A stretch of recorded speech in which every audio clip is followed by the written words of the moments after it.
여러분 반갑습니다. 여러분의 반도체 오빠 천 회장입니다. 전 시간에 이어서 한번 또 할게요. 6교시 영상 꼭 들어주세요. 이제 7교시입니다. 마지막 방송. 하여튼 지금 이렇게 막 조사를 해요. 검찰에 막 조사도 하고 하는데 금감원에서도 뭐 대책을 세워도 주가 조작 등 그 증권 범죄를 원천적으로 막을 수가 있는가 그렇게 질의를 해봤겠죠. 과연 막을 수 있을까라는 걱정이 된다. 그죠? 과연 막을 수 있을까? 그런 걱정이 돼가지고 질의를 하는 것 같은데, 전문가를 찾아가서 이제 물어봤다 합니다. 그래서 하한가 사태가 터졌던 지난 14일인 것 같아요. 당일에 이제 금융 전문가인 김우진 서울대 경영학과 교수하고 인터뷰를 했다고 합니다. 김 교수가 그래요. 이대로 가면은 제3회, 제4회 주가 조작이 또 터질 것이라고 합니다. 또 터진다. 이 미국과 달리 우리나라는 솜방망이 처벌에 그치기 때문에 주가 조작단이 죄의식 없이 그냥 개미들 피눈물 그냥 흘리게 하는 것이라 꼬집었습니다. 제가 봐도 그래요. 그냥 징역 몇 년 살고 나오면 된다. 그런 생각인 것 같아. 일단은 미국과 우리나라가 얼마나 다른지 한번 사례로 한번 이야기를 해볼게요.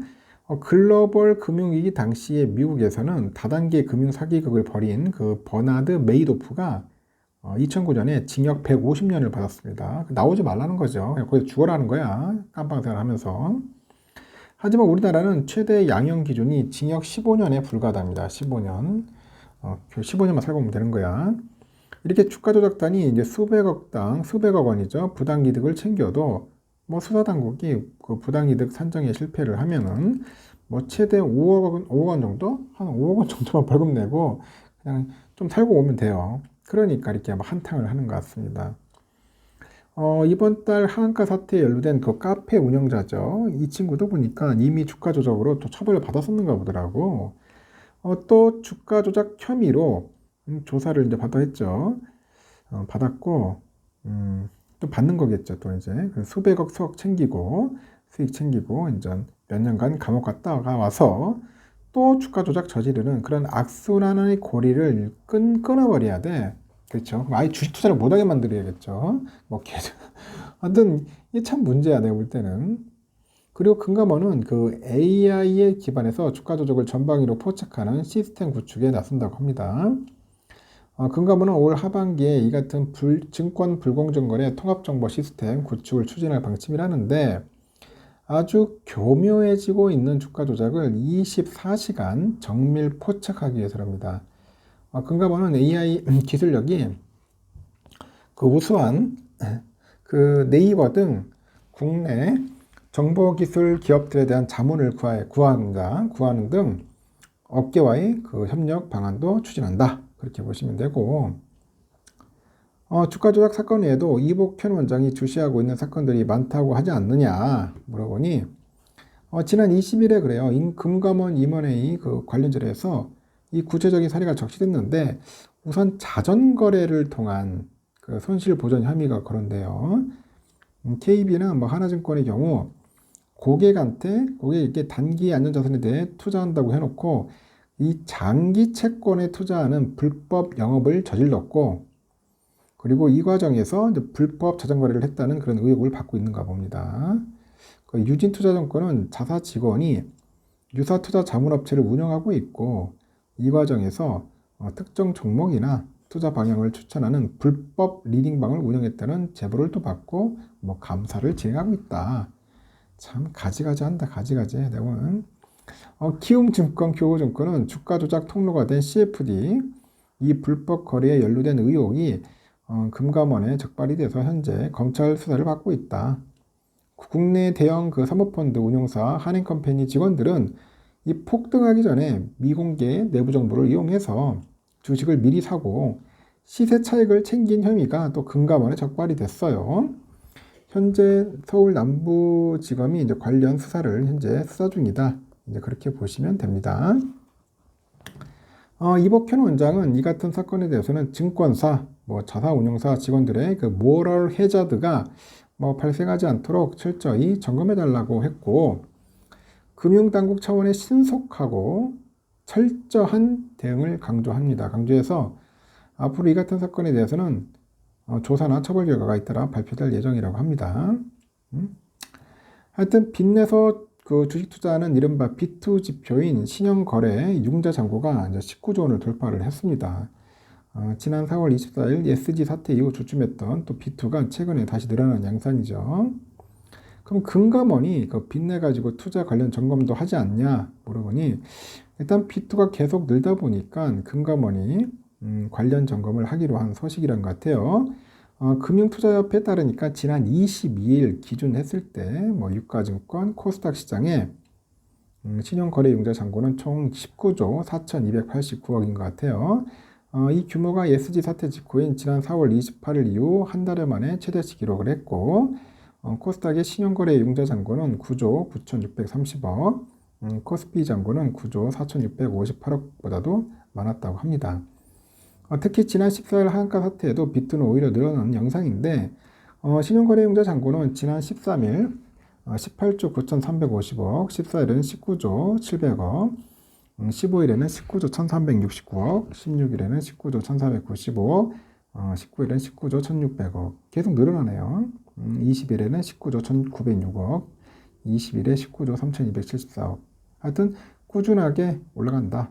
22일, 그러니까 19조 4,289억. 일단 두 번째 주가 조작 사건으로 주가가 출렁였는데도 B2 열풍이 좀처럼 사그라들지 않고 있다. 이 때문에 금감원이 현재 B2도 현재 주시하고 있다고 합니다. 관련해서 2차전지 작전주 점검에 나선다는데 이 소식에 대해서도 좀 알려달라 했더니 B2가 늘어난 종목을 살펴보니까 2차전지 관련주의 B2가 급증을 했다. 올 상반기에 2차전지주 주가가 오르면서 이 빚내서 주식 투자하는 규모도 늘어난 것인데 얼마나 늘었는지 한국거래소 통해서 확인을 해봤답니다. 이 결과 올해 보니까 신용거래 잔고율 증가 상위 종목 탑5 피코그램이 8%, 미래산업 7.8%, C큐브 7.6%, SAMG 엔터 7.4%, 브릿지텍 6.8% 이렇게 된가 봐요. 현재 신용거래 잔고율 탑5 기업은 KBG 11.08, 데모가 10.63, T사이언티픽 9.9, 나무기술 9.7, 유니온모트리얼 9.7. 다 모르는 기업들이네요. 이런 기업들이 지금 신용거래 잔고율이 높아요. 2차전지, 반도체, 우크라이나 재건 관련주 등이 이렇게 포함되어 있다고 합니다. 그리고 듣도 보도 못한 이런 기업들이 있어요. 그래서 금감원은 이렇게 B2가 늘어나니까 2차전지 작전주 솎아내기 나섰고 방식은 투트랙이다. 정관에 이제 2차전지 등의 그런 신사업을 추가한 기업은 정기 보고서에 그 진행 경과를 의무적으로 기재하도록 하는 공시 강한 방안 같습니다. 공시.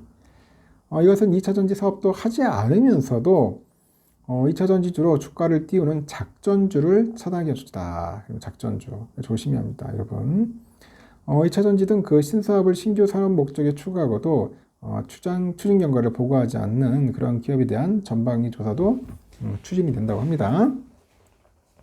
투자자들은 오르고 있는 2차전지주에 대한 그 조사에 불만이 큰 상황인데 하지만 두 차례 그 주가 조작 사태를 겪은 금감원은 주가 조작 재발 방지에 올인하는 상황이고 특히 이복현 원장은 직을 걸고 주가 조작과의 전쟁에 나섰고 올 하반기에 관련 조사 결과가 나올 것으로 보이는 것 같아요. 그래서 2차전지주를 둘러싼 관심이 더 뜨거워질 것이다. 그렇게 보는 것 같습니다.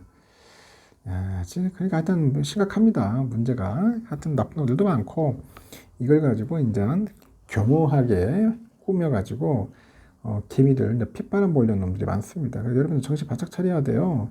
잘못하면은 그대로 당합니다. 참 힘듭니다. 힘들어.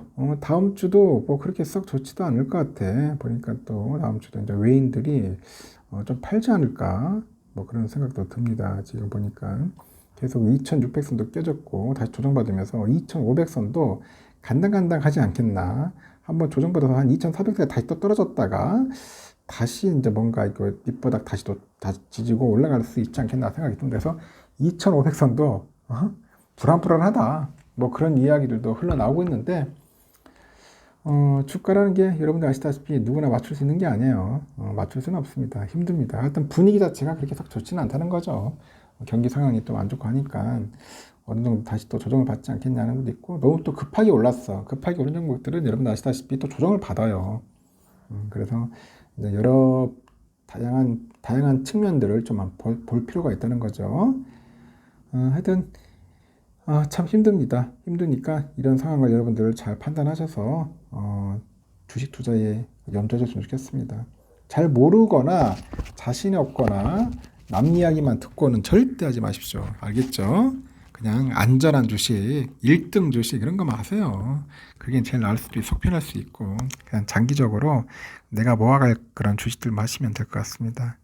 하여튼 수고하셨고, 다음 시간은 아니다. 내가 보다 내일 새벽에 하시면 되겠네요. 이거 마지막 방송이니까 내일 새벽 6시에 뵙도록 하겠습니다. 여러분 쉬시고요. 좋은 밤 보내십시오. 굿나잇.